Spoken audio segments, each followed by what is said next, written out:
बिस्मिल्लाहिर्रहमानिर्रहीम। अस्सलाम वालेकुम फ्रेंड्स, आप देख रहे हैं TS knowledge TV YouTube channel और मैं हूं आपका दोस्त तारिक सुल्तान। फ्रेंड, इस वक्त हम मौजूद हैं शेख मोहम्मद इस्माइल कैटल फार्म पे। हमारे साथ मौजूद हैं जी यहाँ के जो ऑनर है शेख मोहम्मद याहिया साहब। माशाल्लाह बड़े अच्छे वेल एजुकेटेड फार्मर हैं और आप कह सकते हैं कि ये एक प्रोग्रेसिव फार्मर हैं।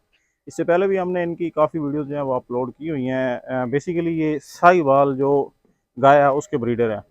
तो इन्होंने साथ में ये माशाल्लाह ऑस्ट्रेलियन फ्रीजन और अमेरिकन फ्रीजन का सेटअप भी शुरू किया हुआ है काफ़ी अरसे से। तो आज की इस वीडियो में हम इनसे जानेंगे कि एक नया बंदा जो है उसको डेयरी फार्मिंग में आने से पहले किन किन बातों का ख्याल रखना चाहिए।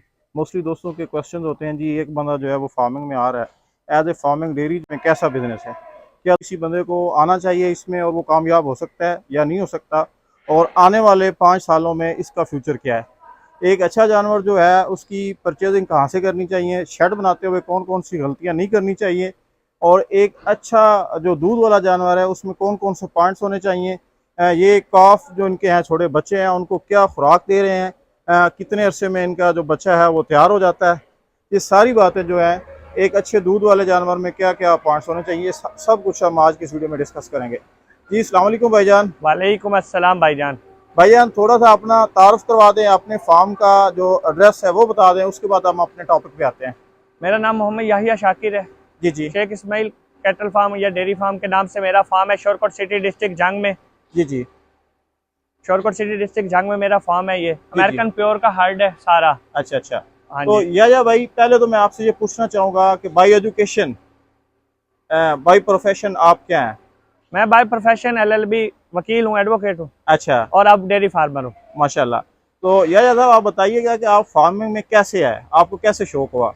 पहले मेरे पास सारा प्योर साहिवाल का हर्ड था। जी जी। उसके बाद अब मैंने 2021-22 में मैंने ये शेड शुरू किया जी जी। और अब मेरे पास ये शेड है। माशाल्लाह। टोटल आपके पास जानवर जो हैं टोटल साहिवाल के और ये मिला के कितने हैं माशाल्लाह इस टाइम। 165 से प्लस है। अच्छा, 165 से ज़्यादा जानवर है ज्यादा है। माशाल्लाह। साहिवाल पे तो हमने एक बड़ा आपका डिटेल इंटरव्यू हाँ जी। किया है। अब हम आते हैं इस पे, ये आप 2021 से शुरू किया जी आपने। जी। तो आप क्या समझते हैं कि अभी जो कहा यह जा रहा है कि डेयरी फार्मिंग जो है वो प्रॉफिटेबल नहीं रही, dairy farming as a business जो है वो पाकिस्तान में लोग जो है वो लॉस करके भाग रहे हैं, तो आप इस पे क्या कहना चाहेंगे, ये फार्मर की गलती होती है या कि वाकई ये बिजनेस है। भाई, जो डेयरी का बिजनेस है ना, जी जी। वो वैसे ही आपको पहले दिन सोच के आना चाहिए कि 4 साल का ये बिजनेस है। जी जी। आजकल जो हमारे भाई मेरे भाई आ रहे हैं इस फील्ड के अंदर, वो कहते हैं कि पहले साल ही मुनाफा आ जाए। जी जी। मुनाफा आ रहा होता है पर वो आपकी जेब में नहीं आ रहा होता, वो आपके जानवर की सूरत में बच्चा खड़ा होता है। जी जी। ठीक लफ्ज है। दूसरी बात, जी जी। हमारे दोस्त बना लेते हैं शेड, पहले जी साल के अंदर जानवर भी ले लिया, शेड भी ले लिया, जी। जी उसकी खुराक पहले साल बाद खत्म होगी, अगले 2 साल। जब मुनाफा तब शुरू होता है जब आपका अपने घर का जानवर दूध देना शुरू करता है। हम लोग क्या करते हैं कि बच्चा हमारा ये वैसे तो ये 11 माह में प्रेग्नेंट होता है और 9 माह बाद ये बच्चा देता है, मतलब 2 साल तो इसका भी बच्चे का इंतजार है पैदा होने से लेकर। जी। तो जी। हमारे जो डेयरी फार्मर भाई आते हैं वो साल के अंदर अपना पैसा खत्म कर बैठते हैं और पिछले 2 साल के अगले इन्वेस्टमेंट जीरो पे, और उसके बाद वो कहते हैं कि फ्लॉप हो गया बिजनेस। ज़बरदस्त हो गया। तो सर जो जहाँ तक मैं समझाऊँ, आपका कहने का मतलब ये है कि अगर कोई बंदा फार्मिंग में आता है तो वो 5 साल का अपना बजट बना के आए। बिल्कुल। 5 साल फार्मिंग उस की फिजिबिलिटी ही 5 साल की है। जी जी, 5 साल उसने पैसा लगाना है, हाँ जी। 5 साल के बाद उसको कुछ आना शुरू हाँ होगा। जी, बिल्कुल बिल्कुल। जबरदस्त हो गया। हाँ जी। तो भाईजान आप चूंकि आपको कितना अरसा हो गया है, 2 साल हो गए, 3 दो हो गए, साल हो गए हैं 2 साल हाँ इसमें जी। हो गया। हाँ जी। तो आप किस स्टेज पे है अभी। मैं नो प्रॉफिट नो लॉस की रेशियो पे खड़ा हूँ इस टाइम। अच्छा है। पर प्रॉफिट मेरा खड़ा है, ये सामने आपके मेरा प्रॉफिट खड़ा है, आप ये मतलब ये दिखा है कि ये सकते हैं। प्रॉफिट आपके बच्चे हैं। हाँ जी। पर इस टाइम मेरी जेब में नहीं है, मैं आज इसको बेचूं तो प्रॉफिट तो आ गया, पर जी मेरी जी। जेब में तो नहीं है ना। जबरदस्त हो हाँ गया। जी। तो अभी आपके पास चूंकि 165 जानवर है, हाँ जी। 165 जानवरों पे आपके कितने मुलाजिम हैं। मेरे पास 20 मुलाजिम है। अच्छा, 20 मुलाजिम है। तो सर आप इनको फीड क्या करवा रहे हैं जानवरों को। मैं इनको फीड करवा रहा हूँ साइलेज और वंडा। जी जी। पर इसमें भी बहुत, ये एक साइंस है अपने आप।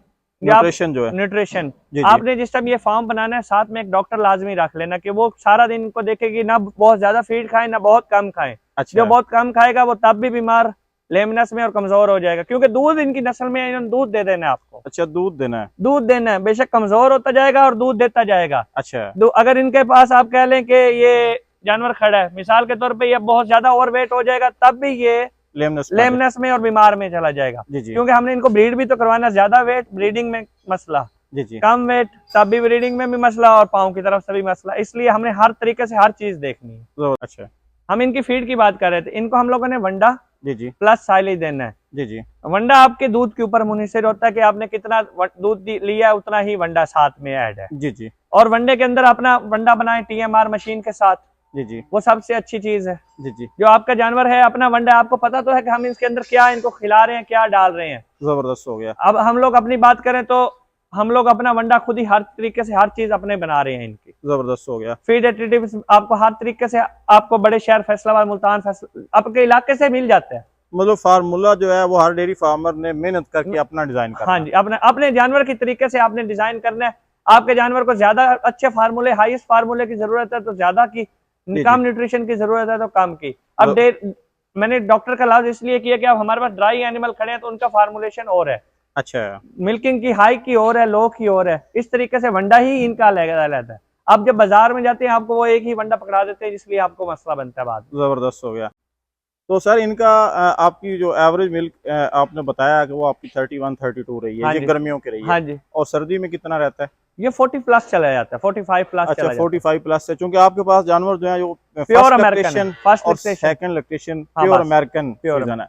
अमेरिकन पे और ऑस्ट्रेलियन पे हम बाद में आते हैं। हाँ जी। तो आपका सर हाईएस्ट जो लैक्टेशन का दूध है वो कितना आपने रिकॉर्ड करवाया यहाँ मेरे पे? पास 12,000 लीटर से हाईएस्ट खड़े हैं जानवर। अच्छा हाँ जी, माशाल्लाह जबरदस्त हो हाँ गया। जी, तो मंडा जो है वो आप कह रहे हैं कि आपने खुद तैयार किया हुआ है, फीड बिल्कुल जो है आप इनको साइलेज दे रहे हैं। बिल्कुल। तो एक जानवर को दूध पे, या मतलब अच्छा जानवर जो आपका है जी दूध जी, वाला, उसकी आप डाइट क्या दे रहे हैं, कितना वो वंडा खा जाता है, तकरीबन कितना उसका साइलेज का खर्चा है? साइलेज का 32 लीटर 32 किलो साइलेज है अच्छा और 12 से 13 किलो वंडा है एक जानवर का। जबरदस्त। ये हाँ जी, आप खुराक ज्यादा नहीं दे रहे? नहीं उनका दूध भी तो ज्यादा है ना। अच्छा माशाल्लाह जबरदस्त हो हमने गया। दूध के मुताबिक फीड करनी है। अच्छा हम लोग इसको ओवर फीड भी नहीं कर रहे और लोअर फीड भी नहीं कर जबरदस्त हो रहे, गया। मिनिमम फीड है। तो तकरीबन आज हम जो खड़े हैं तो जी जी, आपका एक जानवर का कितना खर्चा बन जाता है टोटल अगर मिलाएं तो? 2500-2600 रुपए का एक जानवर का खर्चा है डेली फीड का? फीड का। और बाकी जो है मुलाजिम वगैरह मिला मिलू के वो सब कुछ जो है वो 26-2700 आप कर लें, बस ज्यादा नहीं बनता। जबरदस्त हो गया। क्योंकि जबरदस्त हार्ड एवरेज जिस टाइम ज्यादा होती जाती है, मुलाजिम का खर्चा कम होता जाता है। जबरदस्त हो गया आप माशाल्लाह। एक जानवर खड़ा कर लें उसके ऊपर आपको 2 मुलाजिम चाहिए, जी और जी 50 खड़े कर लें उनके ऊपर भी 2 मुलाजिम चाहिए। जबरदस्त हो गया। हाँ जी, तो सर ये बताइएगा कि चूंकि आपने अमेरिकन की बात की है, जी जी, ऑस्ट्रेलियन की बात की है, जी तो आपके पास सारे अमेरिकन जानवर हैं, मेरे तो पास आप क्या प्योर समझते हैं अमेरिकन और ऑस्ट्रेलियन में क्या फ़र्क है फ्रीजन में? ऑस्ट्रेलियन और अमेरिकन में, अमेरिकन के पास ज्यादा दूध है, अच्छा अमेरिकन दूध ज़्यादा देती है? अमेरिकन दूध ज्यादा देती है। लैक्टेशन लैक्टेशन नंबर्स भी उनके है, नॉर्मल है, ऑस्ट्रेलियन जितने ही है पाकिस्तान में तो, जी जी पर अमेरिकन का दूध ज्यादा है। जबरदस्त हो गया। और तो ये कहते हैं कि इनकी फैट और न कि जी डच की फैट और इनकी फैट में फर्क है काफी ज्यादा अमेरिकन का। जी जी हमारे पास शुक्र अल्हम्दुलिल्लाह फैट बराबर आ रही है, डच की जितनी ही फैट आ रही जबरदस्त हो गया। तो सर एक बंदा जो है जो नया डेयरी फार्मिंग में आना चाहता है, है। जी जी, तो आप उसको क्या सजेस्ट करेंगे, क्या मशवरा देंगे कि वो कौन सी गलतियां हैं जो आपसे हुई एक नए बंदे को नहीं करनी चाहिए? भाई जो भी नया फार्मर आना चाहता है, जी जी वो पहले तो एक 5 साल का अपना स्टाइल बना के आए कि मैंने पहले साल में इतना खर्चा होगा, दूसरे साल में इतना, तीसरे में इतना। जी जी एक बात, दूसरी बात, ब्रीड किसी अच्छे फार्मर से ले। अच्छा ये आपको अच्छे फॉर्म से ब्रीड मिल जाएगी, अच्छा अच्छी बॉडी स्कोरिंग देख के और अच्छा सीमन लगा हुआ देख के ले। जी ऐसे नहीं कि जनाब हम लोग पीछे चलते जाएं। इस तरीके से भी हो जाता है कि ये जानवर खड़े, इनका आगे जो रिकॉर्ड है, डाटा रिकॉर्डिंग देख के जानवर लेना चाहिए, ऐसे नहीं लेना चाहिए। आप ऐसे रिकॉर्डिंग मेरी जबान पे ले लेंगे वो गलत हो जाएगा और आप मतलब जो माइनस में जाएंगे। पेडिग्री पूरी जो है जानवर की सिलेक्शन जो है वो पहले नंबर पे अच्छी करनी हाँ जी, चाहिए। वो जिस टाइम सिलेक्शन का टाइम आता है हम फार्मर्स खुद जाके सिलेक्शन करते हैं, हमारे से सिलेक्शन नहीं होती। किसी अच्छे स्पेशलिस्ट डॉक्टर को साथ लेके जाएं जो आपको सिलेक्शन करके दे। जी जी मतलब ये है कि जब आपने शुरुआत करनी है तो सबसे पहले आपकी जो शेड की कंस्ट्रक्शन होगी, तो शेड आपने तो माशाल्लाह बड़ा हाई फाई शेड बनाया है, हाँ जी, तो बड़ा महंगा है। तो ये बिल्कुल। तकरीबन कितने जानवरों का और इसका एरिया कितना है? ये 122 बाई 150 का है और 110 जानवरों का शेड है ये। जबरदस्त माशाल्लाह। हाँ जी, तो उसके बाद आता है सिलेक्शन ऑफ एनिमल्स। हाँ जी, सिलेक्शन ऑफ एनिमल्स में आपने मशवरा दिया है कि कोई एक्सपर्ट किसी डॉक्टर को साथ लेके जाए, बिल्कुल वो लाजमी। आपको सिलेक्शन करके दे। हाँ जी, तो आम किसी आदमी, आपका खुद का काम नहीं है सिलेक्शन करना। जी जी जिस समय आप कहते हैं ना कि मैं खुद इसकी सिलेक्शन कर लूंगा, तो मैं अब ये जानवर खड़ा है देखने में अच्छा हर तरीके से, मुझे क्या पता कि ये कैसा जानवर जी है। एक जी अच्छा एक्सपर्ट डॉक्टर ही आपको इसको देख के बता सकता जबरदस्त हो गया। तो सर आप इनको साइलेज दे रहे हैं, वंडा दे है। हाँ रहे जी, हैं, ये चीजें दे रहे हैं, हाँ जी, तो आपके जो बच्चे भी माशाल्लाह काफी नजर आ रहे हैं, हम हाँ जरा जी। बच्चों की तरफ मूव करते हैं। तो यहाँ पे आपका कितने महीने की जो बछड़ी है वो रेडी टू इंसेमिनेट हो जाती है? 11 माह में जानवर रेडी टू इंसेमिनेट हो जाता कितना वजन हो जाता है उसका? है, 350 किलो हो जाता है। अच्छा, 350 kg हो हाँ जाता है। जी, ये तो जानवर खड़े आपके सामने है, देखें। अच्छा अच्छा, ये रेडी टू हाँ जी। इंसेमिनेट है ये इंसेमिनेट है, रेडी टू इंसेमिनेट। माशाल्लाह। तो सर आप इनका आपने फीडिंग प्लान क्या रखा होगा? साइलेज प्लस वंडा। सालेज प्लस मंडा ही। हाँ जी। शुरू में आप दूध इनको कितना देते हैं? शुरू में हमको इनको बॉडी स्कोरिंग के हिसाब से दूध देते हैं। जी जी पहले दूध के साथ इनको काफ स्टार्टर खुला देते हैं। जी जी काफ स्टार्टर के साथ पहले 3 माह इनको दूध और काफ स्टार्टर दिया जाता है। जी जी उसके बाद साइलेज के अंदर वंडा मिक्स कर दिया जाता है जी और जी ये खुला वंडा खाते हैं जितना ये खा सकते हैं। जी जी उसके बाद ये साइलेज पे और यहाँ पे शिफ्टिंग हो जाती है जिस टाइम बच्चों के केज से निकल के ये बड़े हो जाते हैं। जी जी। तो ये माशाल्लाह से 11 माह पे ये 350 किलो बॉडी वेट पूरा कर जाते हैं। जबरदस्त हो गया। जो हमारा नया भाई इस फार्मिंग में आ रहा है वो चाहता है कि मैं 1 साल के अंदर अंदर इससे प्रॉफिट निकाल के ले जाऊं। जी जी। ऐसे प्रॉफिट नहीं निकलता। डेयरी फार्मिंग में कम से कम 5 साल चाहिए आपको। जबरदस्त हो गया। अगर आप कहें कि मैंने 5 साल आपने इसके अंदर लागत लगा दी, पैसा लगा दिया, 5 जी। साल बाद ये आपको सारे का सारा पैसा वापस कर देगा, ये नहीं रखेगा। जबरदस्त अच्छी हो गया। मैनेजमेंट के जरिए, ये नहीं कि मैं कहूं कि मैंने पैसे लगा दिए पर मेरे पास डॉक्टर नहीं है, फीड नहीं है, कुछ भी नहीं है, पैसा मैंने 5 साल पूरा लगाया और रिटर्न कैसे आएगा? कभी भी नहीं आएगा।